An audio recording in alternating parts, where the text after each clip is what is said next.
Buenas noches, somos el grupo número uno, estamos conformados por María García, Rafael Valdés, Carolina Cuevas, Rachel Bautista y Kendry Martínez. Estaremos hablando sobre las variaciones de las propiedades periódicas a través de un grupo o un periodo.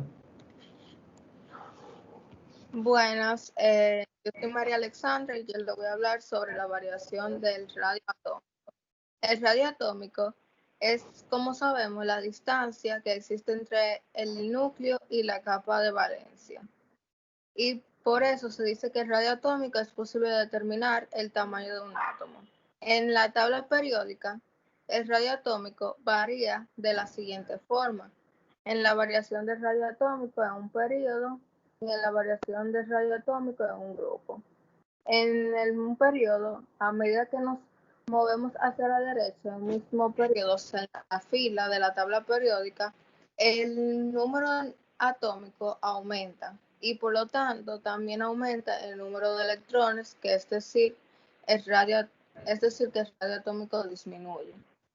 Esto es debido a que al aumentar cada vez en una unidad el número de protones, el núcleo, la llamada carga nuclear efectiva, carga positiva, es cada vez mayor. Y por este motivo el núcleo atrae a los electrones de carga negativa con mayor intensidad, contrayéndolos.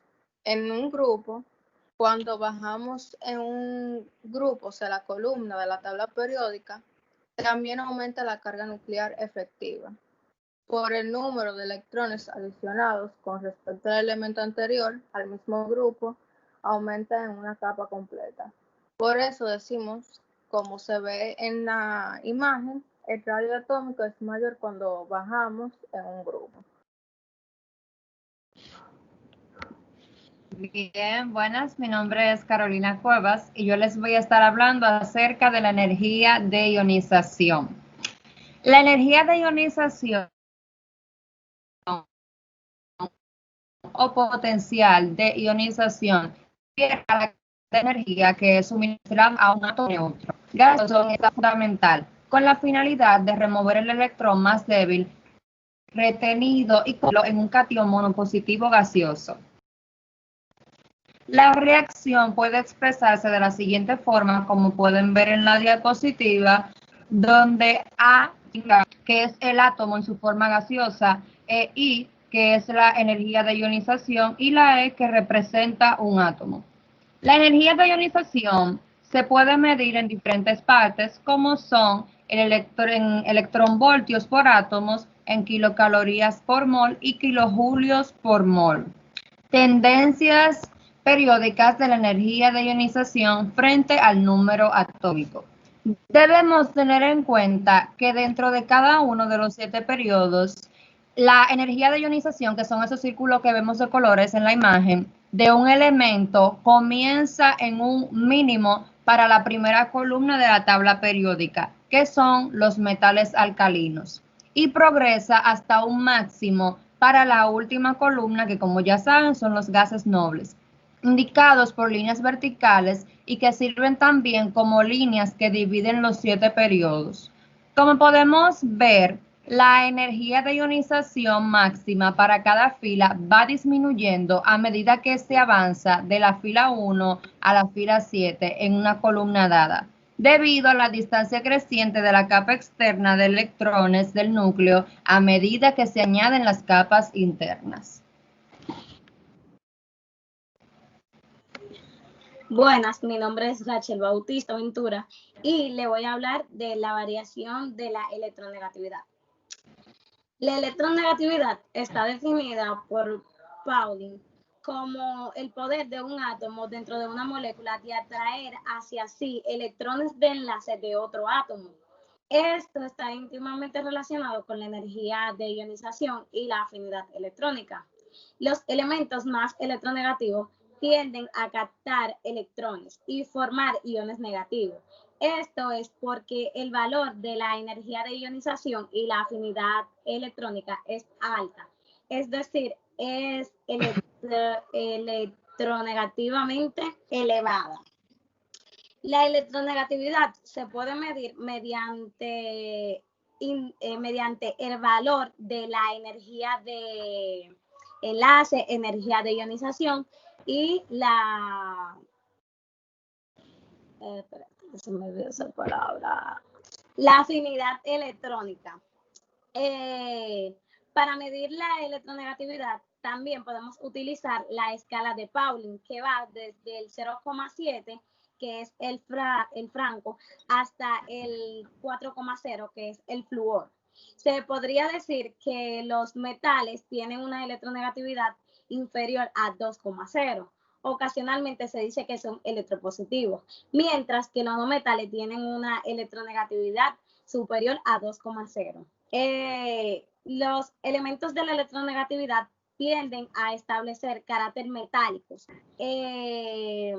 Se podría decir que los metales, al tener una electronegatividad más baja, tienden a formar cationes, mientras que los no metales, que tienen una electronegatividad elevada, tienden a formar aniones.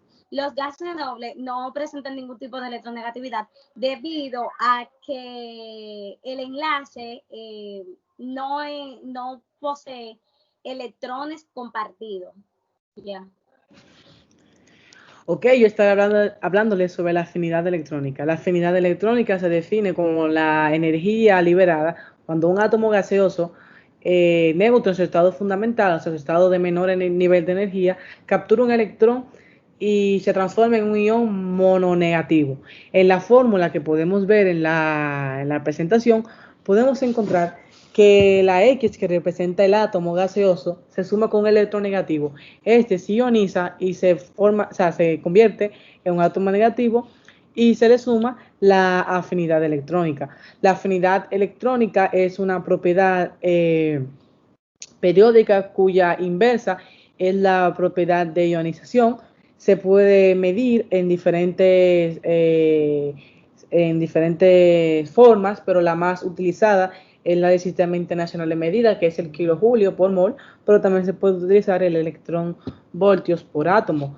Como podemos ver en esta tabla, la afinidad electrónica aumenta cuando el tamaño del átomo disminuye. Por lo tanto, podemos decir que, a ver, acá, en esta tabla, de izquierda a derecha aumenta y de derecha a izquierda aumenta y de abajo hacia arriba, al igual que su electronegatividad, como se puede representar en esta tabla. Bien, mi nombre es Kendrick Martínez y yo le voy a estar hablando de lo que vendría siendo el carácter metálico de los elementos. Cuando nos referimos al carácter metálico de los elementos de la tabla periódica, nos referimos a aquellas variables químicas y físicas que definen a los materiales o los distinguen de cada sustancias que existan en la naturaleza. Por lo general, estos presentan características como que son sólidos, brillantes, densos, duros y con altas conductividades térmicas y eléctricas. No todos los metales presentan estas características. Como podemos observar aquí, el breve ejemplo es el mercurio. Este es un líquido negro y brillante. Asimismo, estas variables dependen de las condiciones de presión y de temperatura terrestre. Por ejemplo, el hidrógeno, aparentemente no metálico, puede conformarse físicamente como un metal en extremas condiciones. Estas condiciones pueden ser cuando exista bajo punto de presión abismales o una temperatura muy fría por encima del punto cero absoluto. Como podemos observar, es decir, que los elementos químicos con más carácter metálico son los que se encuentran más abajo y a la izquierda de la tabla periódica. Esos son los que poseen mayor carga para poder ser metales, como podemos observar en esta pequeña tabla. Lo del carácter metálico que están a la izquierda, de frente a nosotros en la tabla periódica, pueden observar que son los que pertenecen al rango de los metales. Entonces, los que están al lado derecho son los que son no metales. En este caso, uno de los únicos no metales que se puede incluir en condiciones extremas como metal, que es el hidrógeno, puede aparecer en la fila como el número 1, porque a este en condiciones extremas se puede utilizar también como metal. Eso fue todo por nuestro grupo. Espero que les guste nuestra presentación, maestra, y que nada, muchísimas gracias. Bye.